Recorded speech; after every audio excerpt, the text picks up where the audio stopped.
Namaste. Today is the 23rd day of July 2022, and we continue with the synthesis of yoga with our beloved Ranga, and we have begun a new chapter today, Chapter 5, the synthesis of the systems.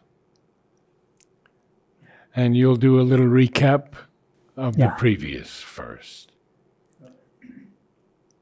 Before we start, in fact, the name of the book is The Synthesis of Yoga. So, in India, we have many systems of yoga, and he has listed and discussed all of them in the previous chapter. The chapter being the systems of yoga, and he has also discussed the conditions of their synthesis. So, he has discussed mostly Hatha Yoga in some detail, Raj Yoga in some detail, and then the three well-known systems of the Jnana Yoga, the Bhakti Yoga, and the Karma Yoga. To use English words, Hatha Yoga concentrates on the body, the Raj Yoga concentrates in the mind, and the three systems... No, Bhakti Yoga. Pardon? Bhakti Yoga. Yeah, Bhakti Yoga is concentration on the emotions in the emotional center, and Jnana Yoga also is there. It's a traditional path. Raj Yoga is also a system of Jnana Yoga, but it is more detailed and very, very scientific. Okay, it goes step by step, and you know exactly the path that is fixed. It doesn't account for individual variations, but there is a very fixed path. I told you last time. Yes, the eight steps. The 8 steps. Yes. Yama, Niyama, then that is the moral training that you get. Then you do the asanas to make the body steady and firm and also free of disease. Then you come to the vital. You do pranayama, breathing exercises, and breathing exercises definitely purifies the vital and also makes it firm and steady. Then you come to Karma Yoga. All your actions, all your thoughts, all your emotions, you remember and offer to the Lord. So these are the three systems. He has dealt with them in some detail. So, in the last paragraph of that, he has discussed the possibility of a synthesis. So, I'll read out the summary. It's a very small para, but I'll read out the summary of what he is saying in that para. Then we will start the synthesis. Good.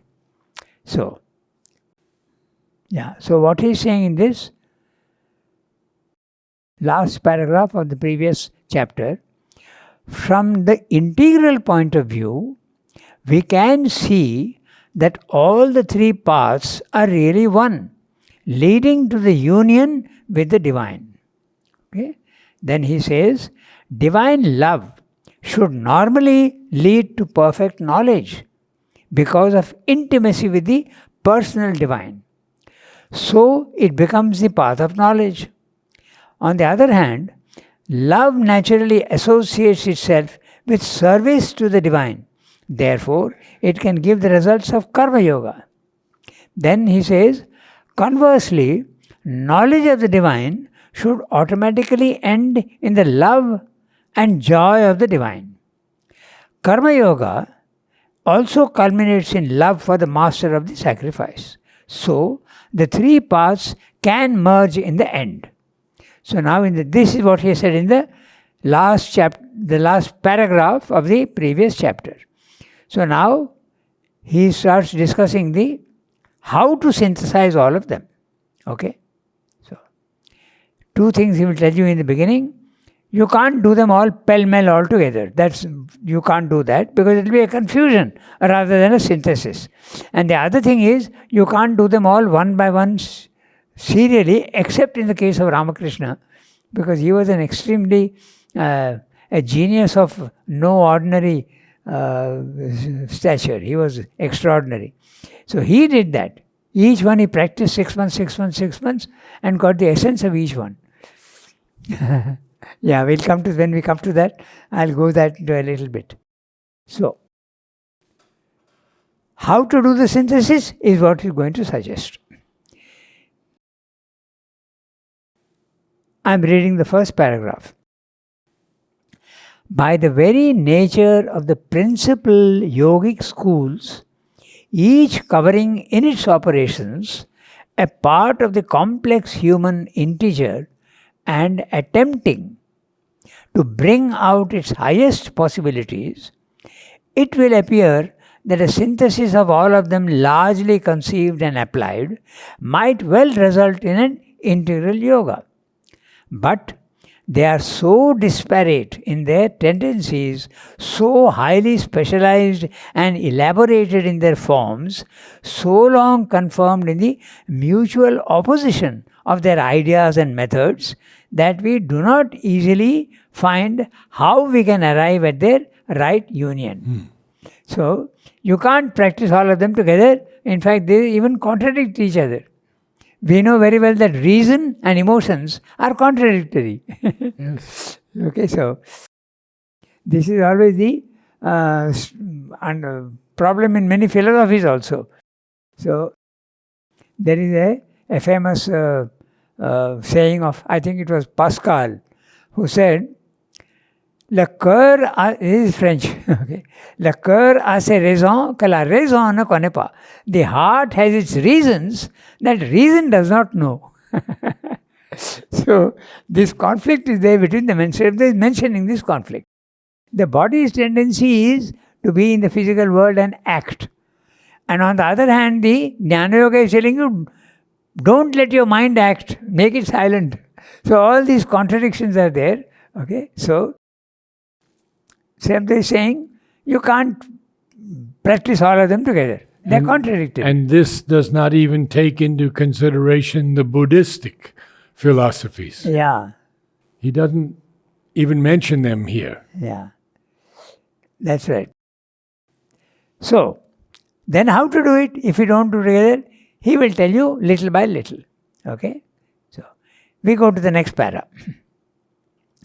An undiscriminating combination in block would not be a synthesis but a confusion because of the contradictions between each systems.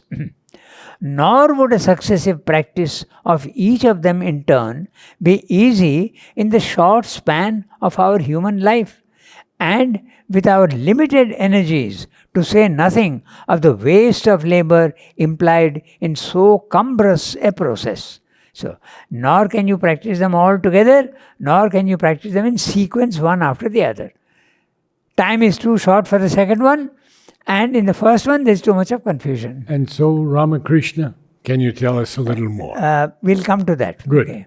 Ramakrishna, as Ramdo says, his function in this life was to show that all religions are valid and they all lead to God through different paths. So, in Bengali, Joto Path Tato Math. That means to say that as many systems there are, okay, they are all different ideals and different, but so many paths are there. Each one has got its own path, but they all lead to the same thing. He gave the image of a water tank. So everybody goes to get water from the tank, okay. Somebody calls it water, somebody calls it l'eau in French, somebody calls it jol, okay. There are so many different things. So whether you go from the mental path, or you go from the emotional path, or you go from the action path, they are all going to the same thing. So that was his purpose in life. And he wanted to show that, and he practiced, since you are asking for it, okay, he practiced Islam, he practiced Christianity, he practiced Buddhistic disciplines. So each of these religions, in a short span of 6 months, around 6 months, he practiced each one. And you won't believe, when he was practicing Islam, okay, he wouldn't even look at Hindu god images. So intense and concentrated was his system. He even wore a skull cap. Yeah. And then, when he was practicing Christianity, also the same thing. He would concentrate only on Christ. And he found each one leading to the same thing. So he did this, and there are other Indian systems. So I'll tell you that how intense was his practice. he practiced also the, in the Ramayana we have a character called the Hanuman. Hanuman is the monkey god. And this is not very well understood in the West, but the animal part of you is the emotional part, the vital energy. And Hanuman represents the vital energy. He is the son of the wind god. So, and when he opens his chest, he finds the images of Ram and Sita inside. So he represents immense force. And when you can contact your psychic being, the amount of force and energy that you get is unbelievable. So Hanuman represents the awakening of the psychic through devotion. And he practiced Hanuman yoga, okay? And it is said that when he did that, there were biological changes in his body. His coccyx bone grew by a few inches. This tail. Oh. When he practiced Radha Bhava is the devotion of Radha for Krishna. That also he practiced. And when he practiced that, his body underwent, there were female signs on his body. Okay? There were changes in his breast. So such was his intensity and sincerity. It even translated into physical terms. Okay? So he is extraordinary. Srimdu will tell you that uncomparable. So that is what he did. But we can't do that because we are ordinary people. So when you want to do Jnana Yoga and Bhakti Yoga together, they will clash. Obviously. So you can't do that because it has to be one tract. Okay?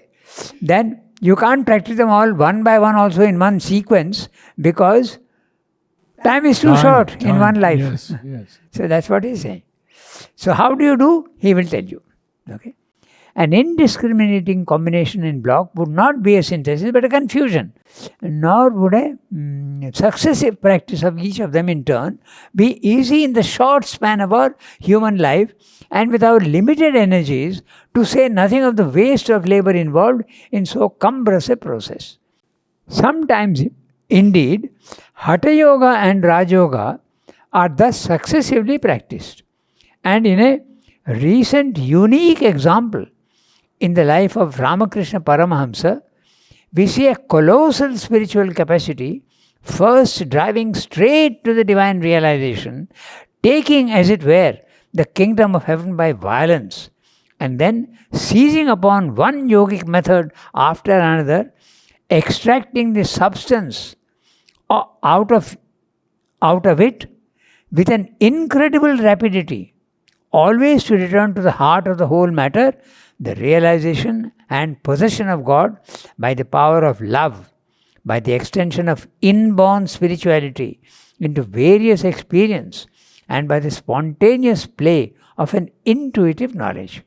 So, I'll finish the paragraph, then we'll come back to it. Such an example cannot be generalized.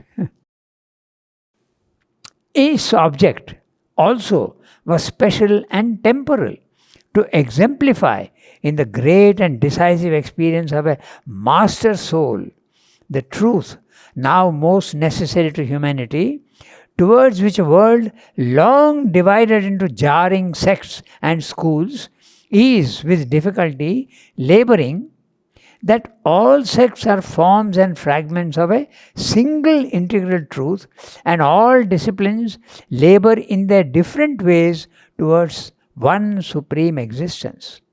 Experience? Supreme experience.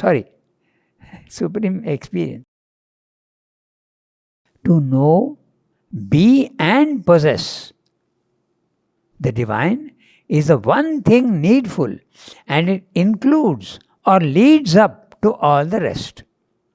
Towards this sole good we have to drive, and this attained, all the rest that the divine will chooses for us, all necessary form and manifestation will be added.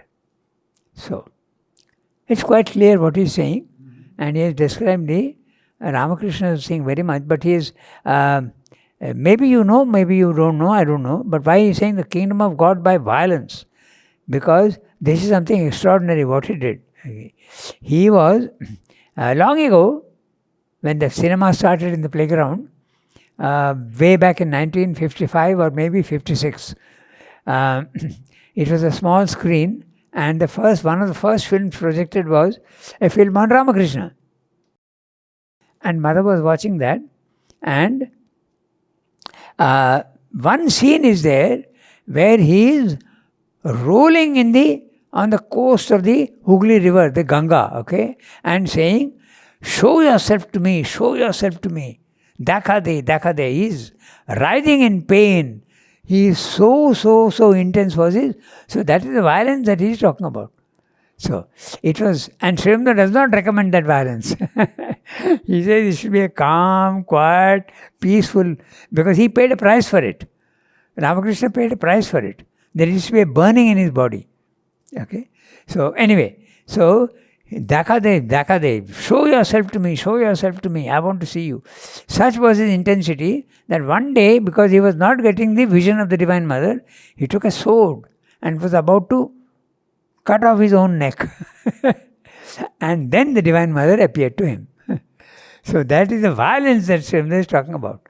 Right? The kingdom of heaven by violence. You have to show yourself to me. A demand. Yes.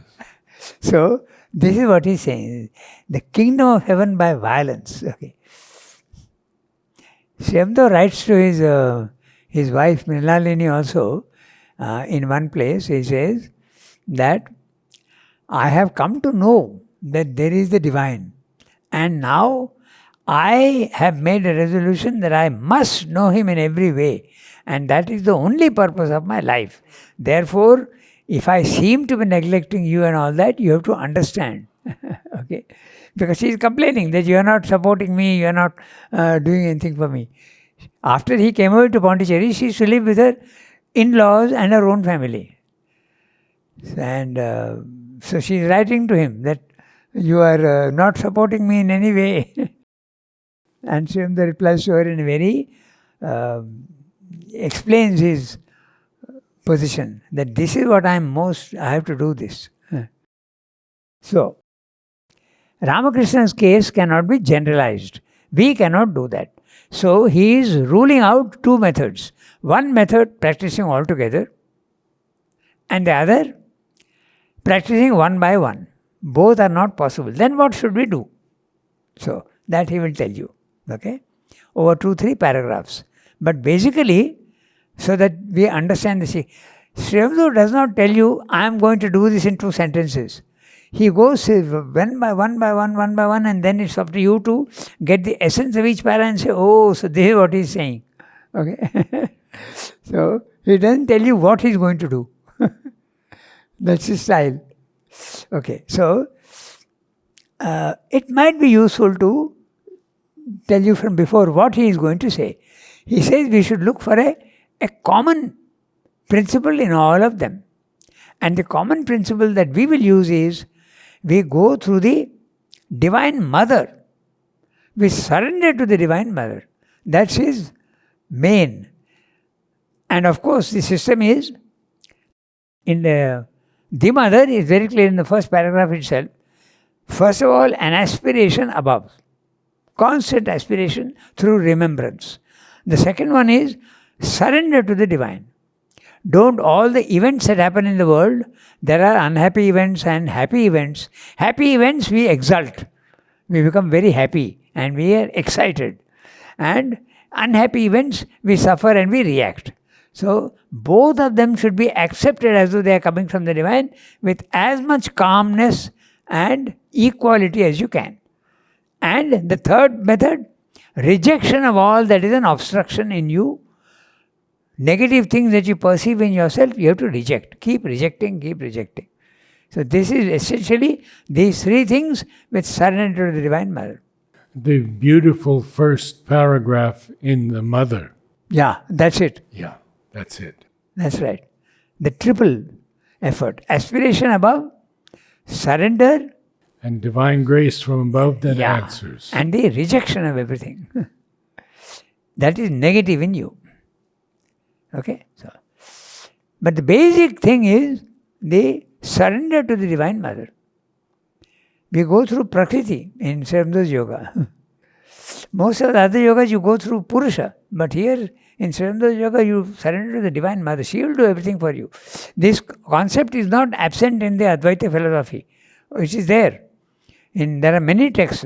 One text I read where they are stressing, they are not even talking of the Ishvara. They are talking only of the Divine Mother. She will do everything for you. Surrender to her. Even in the Advaita philosophy it is there, the concept. So just keep that last sentence in mind, or rather the last phrase. Towards this sole good we have to drive, and this attained, that is the divine we have to go to. All the rest in the divine will chooses for us. All necessary form and manifestation will be added.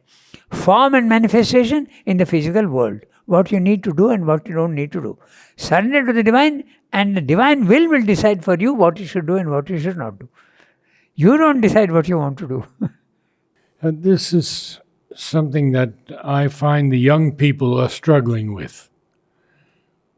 They can't quite believe that they shouldn't do anything. Yeah, that's a very common thing.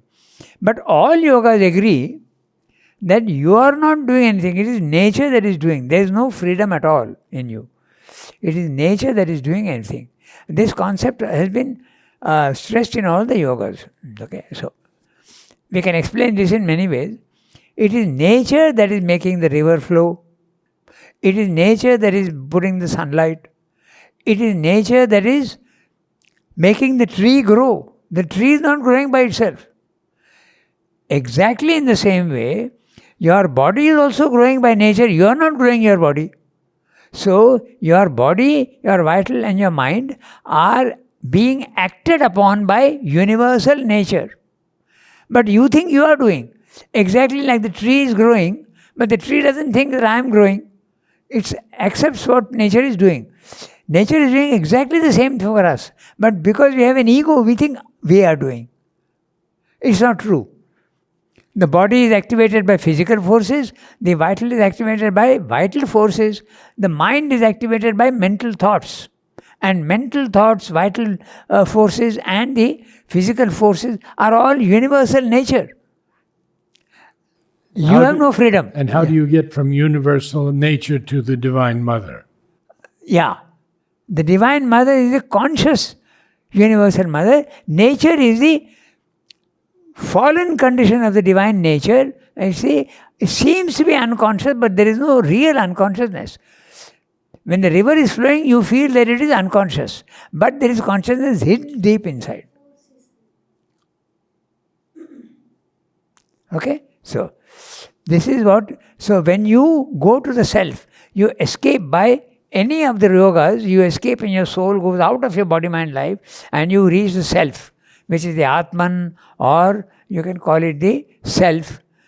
You realize that you are doing nothing. Nature is doing everything for you. The body continues, the mind continues to think, the emotions are going on in the body, but you are outside. Your soul or consciousness is watching everything happening there, and now you realize that you are not the doer. Doer is universal nature. This is one of the big turning points in yoga. To realize that you are not the doer. It's ignorance that makes you feel that you are doing. That is what is meant by you have no freedom at all. You are being manipulated like a puppet by nature. But you don't know it. Because of ego, we feel that we are doing. Okay? That's why he's saying, all the rest of the divine will chooses for us. All necessary form and manifestation will be added. Form and manifestation are in the physical world.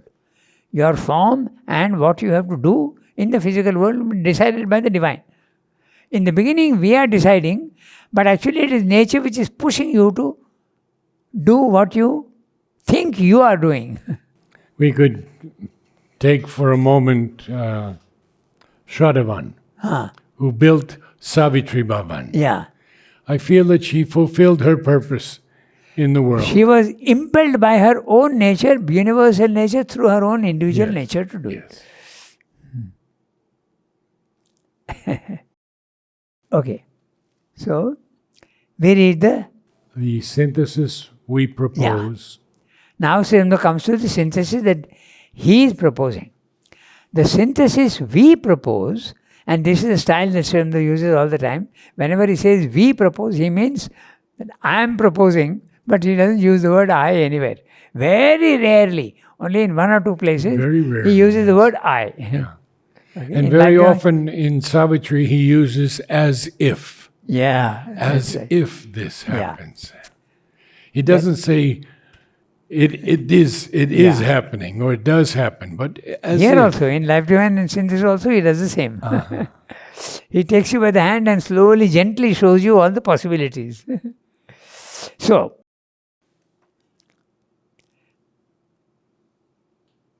the synthesis we propose cannot then be arrived at either by combination in mass or by successive practice. Both he has ruled out.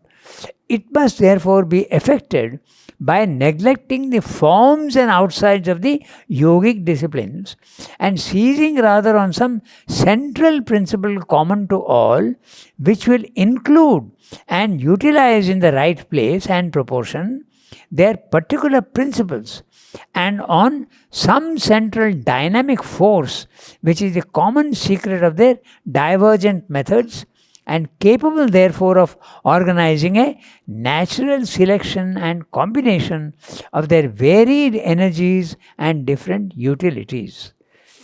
We'll finish the para. This was the aim which we set before ourselves at first when we entered upon our comparative examination of the methods of nature and the methods of yoga, and we now return to it with the possibility of hazarding some definite solution. Hazarding some definite solution. Yes. He's so humble. Yes. So, we'll try. And he uses we there many times. Yes. Meaning himself. Yes. So, one thing which he will do, he has examined, we are in chapter 5 now, but earlier he has also said that there is a natural evolution in nature. So, we will work in tandem with, not against nature. We will work with nature and go along. We will see what universal nature is doing. There is an evolution upwards, and we will also go parallelly with that. So, that's what he will do. So, now he is going to examine what is common to all the systems. But I do have to ask you, when we have poisoned the lakes and rivers, when we have put toxic elements in the atmosphere, we are not collaborating with nature. No, we are not. And that's not yoga at all. So, are these floods and heat relative to nature's response? Possibly? No, but these people who are doing that, okay, are they doing yoga? No. So he's talking of those who are doing yoga. There are hundreds and hundreds who don't do yoga. They just live an ordinary life, impelled by nature. And they think they are doing. And that's another thing that you discussed. That is he has discussed in the delight of existence, the problem and the solution in Life Divine. How is it? Because everything is given its a right to exhaust its possibilities. It can be good, it can be evil, anything. Okay? Everything is given a right to exhaust itself. Every possibility is explored and concluded in nature. So that's another discussion altogether. We'll have to see that. So he says, now we will see what is common to all of them. He is telling you that there is a dynamic force which is a common secret of their divergent methods and capable therefore of organizing a natural selection and combination of their varied energies. There is mental energy in Jnana Yoga, there is emotional energy in Bhakti Yoga, and there is physical energy also in the Karma Yoga. So all these energy seems to be common to them. So what is that energy? That he will look at. So let's go to the next para. We observe first that there still exists in India a remarkable yogic system which is in its nature synthetical and starts from a great central principle of nature, the great dynamic force of nature. Shakti, the power of nature. So that is common to all, and it is very much used in the system that he is talking about. That's the Tantra, the Tantric discipline. After we finish, we'll see what is common with Tantra and Sri Aurobindo's philosophy. Okay, so we observe first that there still exists in India a remarkable yogic system which is in its nature synthetical and starts from a great central principle of nature, a great dynamic force of nature. But it's a yoga apart, not a synthesis of other schools. This system is the way of the Tantra. Owing to certain of its developments, Tantra has fallen into discredit with those who are not Tantrics, and especially owing to the development of its left-hand path, the Vama Marga, which, not content with exceeding the duality of virtue and sin, and instead of replacing them by spontaneous rightness of action, seemed sometimes to make a method of self-indulgence, a method of unrestrained social immorality. Nevertheless, in its origin, Tantra was a great and puissant system founded upon ideas which were at least partially true. Even its twofold division into the right hand and left hand paths, Dakshina Marga and Vama Marga, started from a certain profound perception. In the ancient symbolic sense of the words Dakshina and Vama, it was a distinction between the way of knowledge and the way of Ananda. Okay? The left hand path is the way of Ananda and the right hand path is the way of knowledge. Nature in man, liberating itself by right discrimination in power and practice of its own energies, elements and potentialities, and nature in man, liberating itself by joyous acceptance in power and practice of its own energies, elements and potentialities. But in both paths, there was in the end an obscuration of principles, a deformation of symbols, and a fall. So, here he is dealing with Tantra very briefly. Yes. But Madhav Pandit has a very good book on Tantra. He knew all about it. We can have a brief discussion on the Tantra method. But he was the disciple of Kapali Shastri. Yes. And That's Kapali right. Shastri was the disciple of Ganapati Muni. Yes, Yeah. yes. And Ganapati Muni came to see Sri Aurobindo. I heard that Yeah. story, yeah. You could tell that. Yeah, not much is written about it, but he did come. Ganapati Muni was very highly respected in his time. Mother wanted him to stay. She asked him to stay. Uh-huh. And he said, "No, Mother, I'm a wanderer." Yeah. So he was from Andhra, but he went and settled in Bengal. Where that now? Kharagpur. I think he was there. There's And a story about him that I have heard, maybe you know it better, that he was standing outside the ashram gate and they wouldn't let him in. That was common to many people at that time. And Mother said to one of her secretaries, "Who is that person who is calling me so strongly? Let him in." I have not heard of this, but it's very interesting and very believable. Yes. Because nobody was allowed to come that time to see Sri Aurobindo very easily, because the English were still trying to get him out of Pondicherry. Right. Okay? So he was very strict about not having any contact with outside elements. Okay? So everybody had to take permission before coming.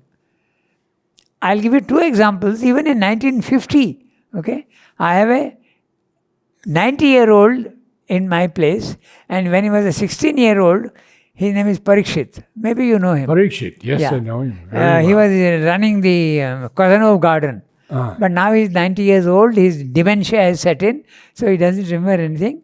And he was a 16-year-old, and when he saw a newspaper report about the ashram, he ran away from home and came here. Okay?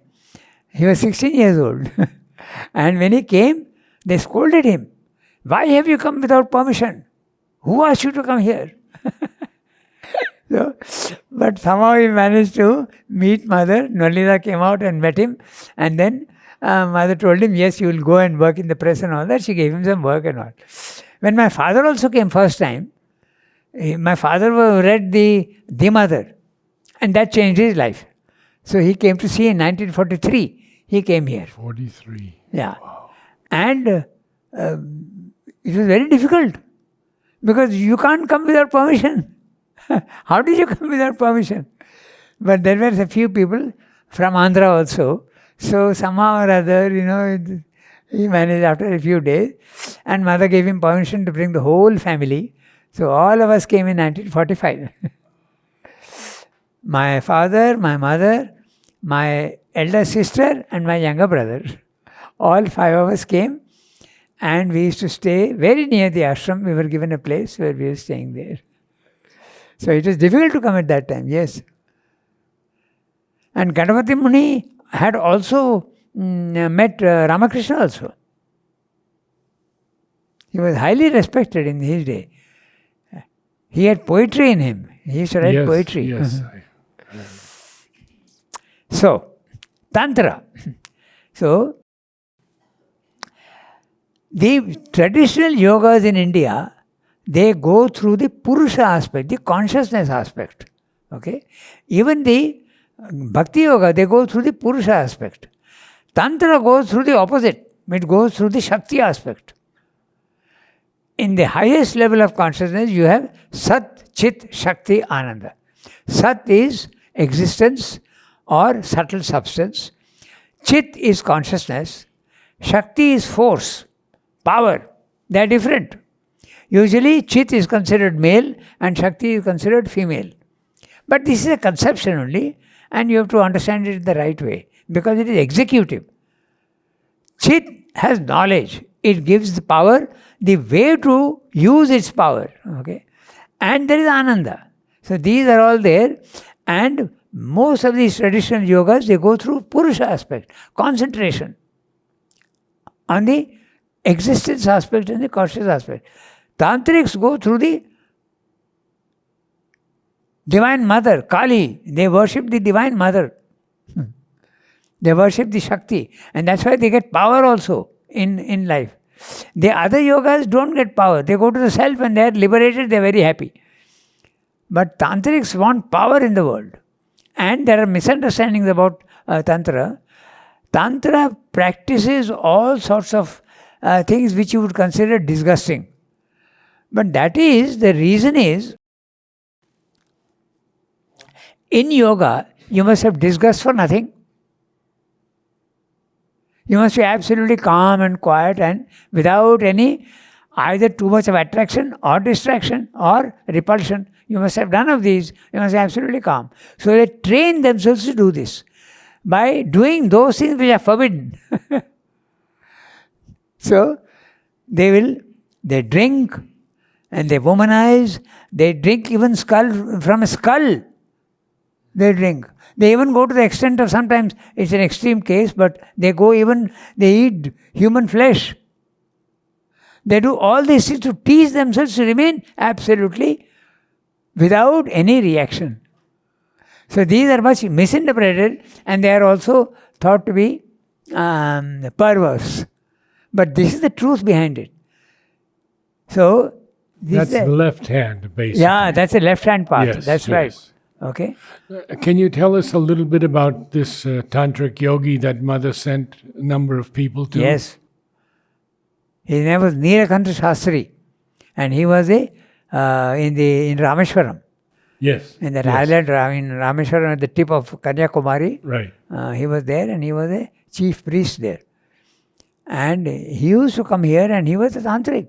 He had 3 children, and not that he used to drink or anything, but there was no, mother found him very pure. He was a tantric. And Tantra is not very common in India now, but at one time, Tibet was a big center of Tantra. Okay? Milarepa is the name of the... Milarepa. Milarepa was he could even fly through the air. I mean, so much power he had got. So there are many characters like that, but Tibet was one, Bengal was another center, and South India also there are some.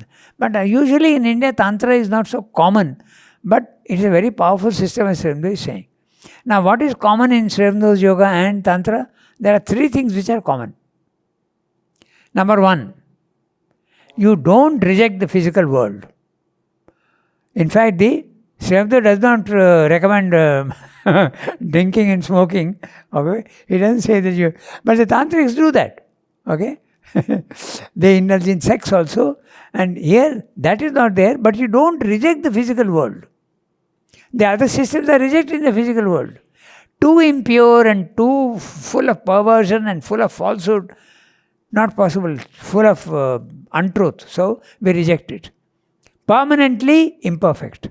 That's their concept. Jnana Yoga, Bhakti Yoga, that's a concept. But, so Tantra and Sri Aurobindo both, no rejection of the physical world, no running away from the physical world, accepting it. The Tantras go one step more and do everything that you are not supposed to do. Okay? But that's to teach themselves to remain calm and quiet. Then, the second thing, Ananda is the aim of life. Enjoyment. But enjoyment in the right way, not the wrong way. And what's the right way? Without attachment, without ego, without desire. Get Ananda without attachment, without ego, without desire. So, there are many who are Puritans and say, enjoyment, no, that will lead you down the vital path. Don't do that. No enjoyments. But no, Tantra also wants to enjoy. But that's the problem with the Tantra. That when you want to enjoy, you fall a prey to the left-hand path. And there's a fall in standards, as he says. So that's why it earned a bad name. But originally, the intention was absolutely pure. Do you remember Eleanor Montgomery? Yeah. She told me she practiced left-hand Tantra. She? Tantra left hand. She practiced. It's very interesting. Very interesting. Because there's a beautiful... Amal has reproduced that letter in his book, Life Literature Yoga. Okay? She is writing to Sri Aurobindo, the experience that she had. It's very interesting. And I'm not surprised that she wanted to follow this path, because she experienced the self when her husband was making love to her. And she's written that. She said, I gave myself because it's a woman's duty to give yourself to your husband. But she experienced the self at that time. So where is this morality going? There's no morality. Exactly. So it's a beautiful letter. And then she says that she used to carry this book, The Mother, with her. And she used to keep it covered, because if it was open, in public she would start crying. So people would wonder what she's doing. So she used to always keep the book covered without showing what it was. And then she came here. She came here several times. And she would sit right next to Mother. Yes. Always. That's right. We were good friends. You were? She and I, yes. Yeah. Yes. And she told me many things. For the first time, she gave me a blessing packet that had such heat in it. It was, my whole hand was hot from the blessing packet. So, Tantra and Sri Aurobindo Yoga have 3 things in common, as I was saying. Okay? The first is the worship of the Divine Mother. The first is the non-rejection of the world. Right. Second is the worship of the Divine Mother, surrender to the Divine Mother. And third is the enjoyment is the purpose of life. Enjoyment, Ananda must be there. The other systems, they are escaping from the world and having liberation, peace, calm, freedom. They are not so much interested in anything else. If Ananda comes, well and good. Sometimes it can come in the self, but very often it's not there. For Sri Aurobindo, there was no Ananda at all in his liberation. He said when first he had the experience of the Nirvana, the self, it was absolutely calm, peaceful, no emotions of any sort. Complete detachment from the body, mind, life and the world. The world became absolutely unreal, but there was no reaction in him at all. No Ananda, no power, nothing. No power also. No, nothing. Only peace and calm. Later on, when he waited patiently and didn't take this to be the final, those things came later on. They came much later. So these are the three things. So Sri Aurobindo is calling it a remarkable system. Na? So you see that? But it went wrong. And it became an excuse for vital enjoyment. And that's why it lost its reputation and people thought that they are, to a certain extent it's true also, that they earned a bad name. But he's saying that the left-hand path and the right-hand path through knowledge aspect. They didn't practice all these things which the others are condemning. No, they didn't. But the left-hand path, they did that. They were all these things were there. They would sit over dead bodies to get rid of the sense of disgust. I heard many things. Yes. Okay, they go and meditate in the smashan, the burning ghats, where the dead bodies are burnt. They would do that. So anyway, so this is but so Sri Aurobindo is going to use the principle that Tantra is using to go through the Divine Mother. Surrender to the Divine Mother. Use that energy. If you are going to reject the physical world, power is not necessary. Only concentration is necessary to go up. But here you have to use the power aspect also. No running away from the world. So he has explained to you that the Tantric had two principles and it's a remarkable system, he says, and there's some truth in it. And the truth is that you could go through consciousness, but you can also go through power. That's the thing. If, however, we leave aside here also the actual methods and practices and seek for the central principle, we find first that Tantra expressly differentiates itself from the Vedic methods of yoga. In a sense, all the schools we have hitherto examined are Vedantic in their principle. Their force is in knowledge. Their method is knowledge, though it is not always discernment by the intellect, but may be, instead, the knowledge of the heart expressed in love and faith, or a knowledge in the will. Knowledge in love and faith, Bhakti Yoga. Knowledge in the will, Karma Yoga. Following out through action. In all of them, the Lord of the Yoga is the Purusha, the conscious soul that knows, observes, attracts, governs. The aspect of knowledge. But in Tantra, it is rather Prakriti, the nature soul, the energy, the will in power, executive in the universe. It was by learning and applying the intimate secrets of this will in power, its method, its Tantra, that the Tantric yogin pursued the aims of his discipline. And what is the aim? Mastery, perfection, liberation, beatitude. The beatitude aspect is not there in the other one. Neither is mastery there in the other ones. They are running away from the physical world's difficulties. So here Tantra is not running away. Mastery, perfection, liberation, beatitude. Beatitude also is not there except in the karma, Bhakti Yoga. Bhakti. Instead of drawing back from manifested nature and its difficulties, he confronted them, seized and conquered. But in the end, as is the general tendency of Prakriti, Tantric Yoga largely lost its principle in its machinery and became a thing of formulae and occult mechanism, still powerful when rightly used, but fallen from the clarity of its original intention. It started practicing only the forms, that is, drinking, as I said, indulging in sex, and going into the these things, drinking wine from skulls, sitting on dead bodies, eating human flesh. It became more. It went towards that aspect. Was Theon a tantric in Algiers? He was not a tantric, I think. And tantric He was is an a- occultist. We know that. Huh? He was an occultist. Yeah, he was an occultist. And in Tantra also you get certain vital powers. So occultism is there. Somebody mentioned occult Yeah. mechanism. Yeah. So this black magic is often also attributed to the tantrics. That's why they earned a bad name.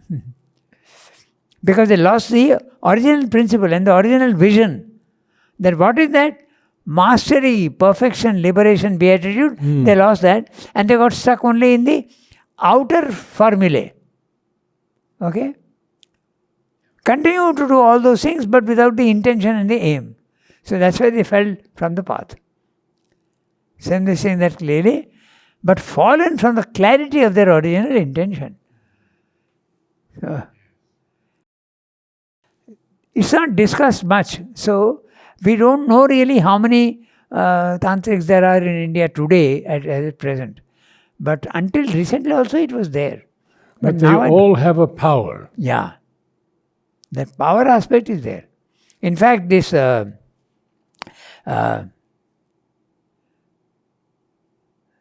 Englishman, Arthur Avalon, who wrote that book, The Serpent Power, he wrote it under his pseudonym. I forget the name that he used. Okay, but Arthur Avalon was his real name. So he wrote that book, The Serpent Power. He was in constant touch with tantrics. And he mentions one incident where there was a scorpion coming, and the tantric, just by looking at it, it burnt this scorpion. So they have so much power. Like Theo also and Madam Theo also had so much power. Yes, yes. Yeah. Power in the physical world. And I believe we discussed last week about when Mother said that the first sign of the supermental will be power instead of love. Yeah. Love will come, but it has to be power first.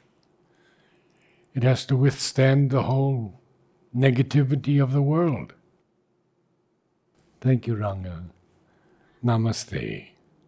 Namaste.